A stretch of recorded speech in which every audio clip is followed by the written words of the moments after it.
According to Mark. Glory to you, Lord Jesus Christ. The apostles gathered around Jesus and told him all that they had done and taught.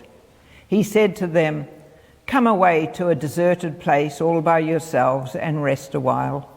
For many were coming and going, and they had no leisure even to eat. And they went away in the boat to a deserted place by themselves.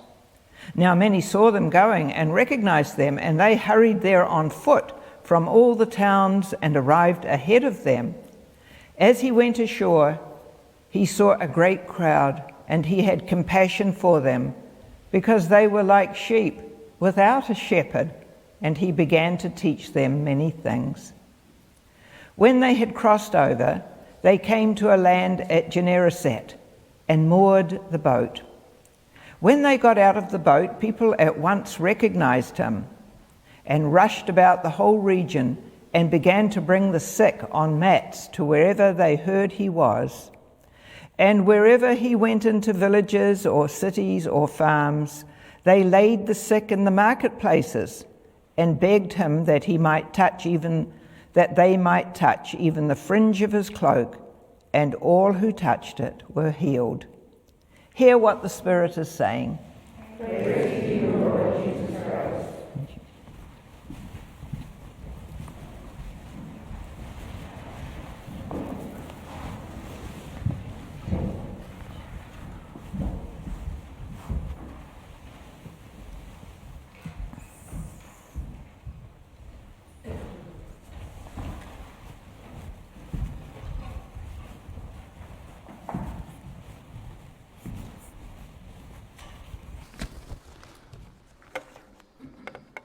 Good morning.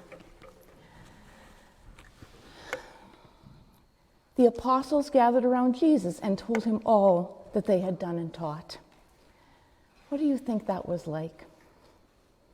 Because I picture 12 excited apostles that had gone out 2 by 2, and they had witnessed and performed miracles and there were stories that they want to tell Jesus of people repenting and turning their lives around to follow Jesus. I see them as hardly able to contain themselves.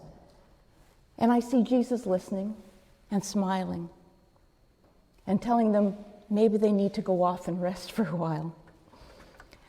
And I haven't done any miracle healing, but I have often bubbled over with joy when God has used me in ministry. When I was first called to the diaconate, I was the Sunday school coordinator at St. Alban. And we did a Lent project for the Sunday school we called Love Bags. And we asked parishioners to donate food or to donate money to buy food. And we put a can of pasta and fruit and a pudding and a napkin and a knife and fork and a little note in a plastic bag. And the parishioners would take them, and during the week, if they saw someone that needed food, they would give it to them. And then on Sunday mornings, people started coming up to me, and they told me stories of how they were blessed when handing out these bags. One couple told me that they were downtown, and they handed a bag to a man on the street, and it seemed to break the ice. And before they even walked away, other people came up, and they were giving this man food and money. And they were just beaming when they were telling me about the chain reaction that handing this plastic bag of food had done. And I was driving down an alley, and I saw a young man on a bike, and he was looking in a garbage bin. So I stopped, and I said to him, "Would you like some food?" And I gave him one of these plastic bags. And he said to me, "Is that butterscotch pudding in there?" And I said, "Oh, yeah, but I have other pudding if you don't like butterscotch." And he said to me, "No, I love butterscotch. My grandma used to make me butterscotch pudding." And that made my day. I was so touched that this little plastic bag triggered a memory for him. And the Love Bag Project led us to wonder how we can help others in the community, which led us to start planning what we called community dinners. And we're really nervous at our first dinner, wondering, number one is, would anyone show up? And number two, would too many people show up? Because it's a little difficult to advertise to people that are living on the street. So we were concerned that maybe more people would come. We didn't want to run out of food, so we made a lot of food. And we had a pretty good turnout at the first dinner. But noticed that our guests had a little bit of trouble walking in. They were a little bit uncomfortable coming in. And we served the dinner buffet style, and people lined up. And some people started to complain and say, hey, he's been in line already. He's like, this is his second time. And we realized that our guests were really used to scarcity and really used to being told, no, you only take one loaf of bread, put that back. So we decided we weren't going to do that. So we made sure we had enough food for second or even third helpings. And we told our guests, please bring a takeaway container if you like and take some for tomorrow. And the reaction was wonderful when they realized they could have second helpings without being reprimanded or embarrassed. And at the following dinner, our attendance grew. And it seemed the word of mouth method was far better than our posters. And at each dinner, we started handing out invitations to the next dinner with instructions on how to get there by transit. And we had guests coming from as far as downtown Vancouver for our dinner. And people started to line up early, so we passed out cheese and crackers in the lineup. And then one of our guests asked, could he play the piano at our next dinner? So he came to the dinner with this repertoire of classical pieces and blew us away. He played for 2 hours nonstop. He refused to stop to eat dinner because it was his job to finish playing this music. And it was amazing. One of our guests asked if they could help cook. One of our guests asked, could they write name tags? One of our guests said, can they supervise the movie that we had in the nave after the dinner? And we accepted all offers, and we got their phone numbers, and they became part of our volunteer team, and we started to get to know our guests. And then at one dinner, Reverend Brian Rivers stopped me, and he said, Pat, look, listen. Listen to how the room is buzzing. Look how everyone is enjoying each other's company. And I stopped, and I looked around, and I listened, and I saw how comfortable everybody was. And then Reverend Brian said to me, but do you know who's the happiest? And I was like, who? And he's like, you. And it was true. I was just bubbling over. I was so excited these parishioners were offered a hot meal and a friendly face. And dinners were held on Saturday nights. So on Sunday, often when the volunteers would show up at church, people would say to us, oh, you're here? We didn't think you'd be here. You were at the dinner last night. You must be exhausted. And we'd smile and say, no, it was great. We're still on a high. After we started the community dinners, I went to St. John's in Port Moody to do my internship to the diaconate. And I was there for 3 months. And I was supposed to be involved in a ministry as part of my internship. So since I'd been the Sunday school coordinator, I thought, okay, I'll work with the children.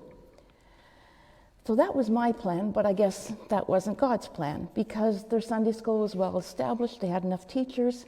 So I panicked a bit because I was supposed to be involved in ministry, so what did God want me to do here? So I walked into their food bank, and I felt that everyone had their role, and I was not required.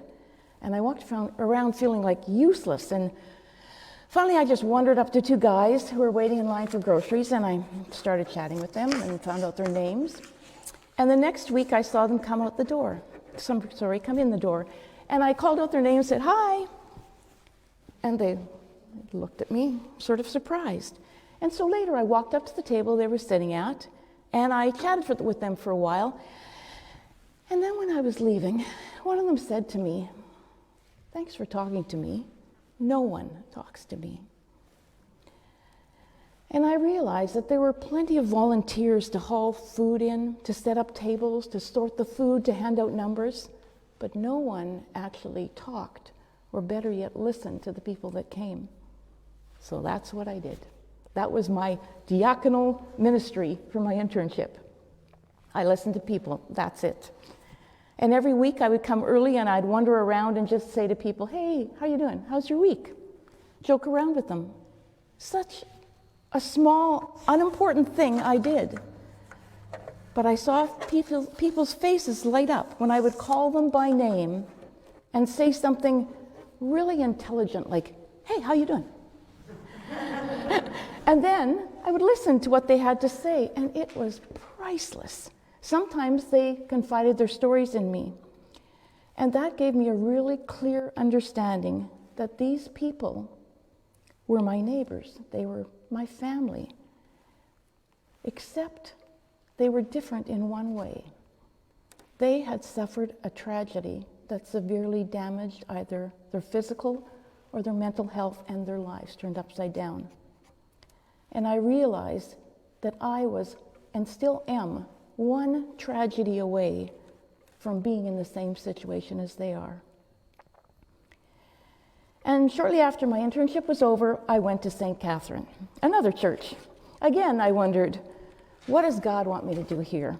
But I had learned from experience that He would show me what He wanted me to do eventually.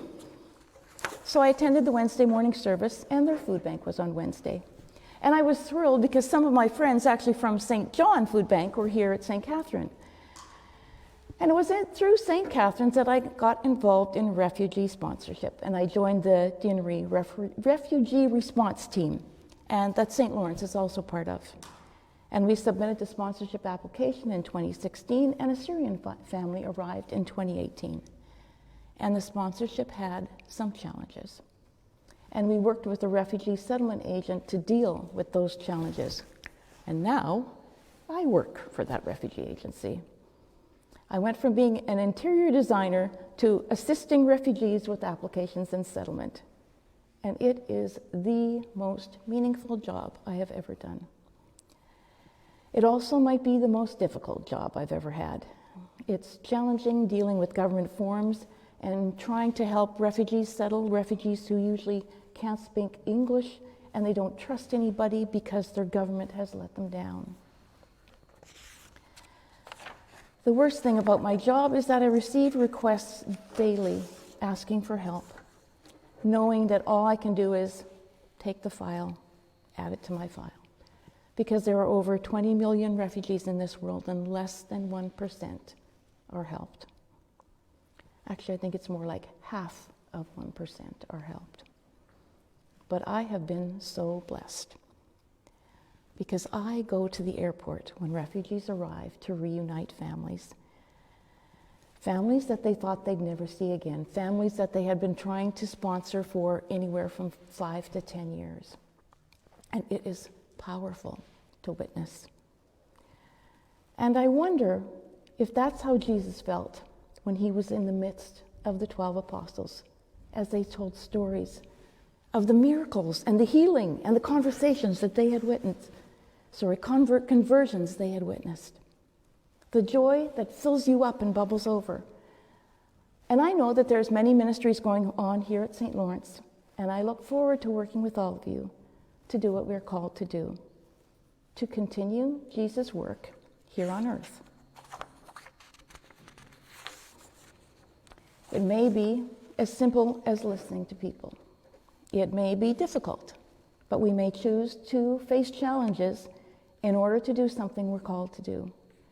Whatever it is, I hope you are blessed with joy overflowing. And I believe that when that happens, Jesus is watching with joy overflowing. Amen.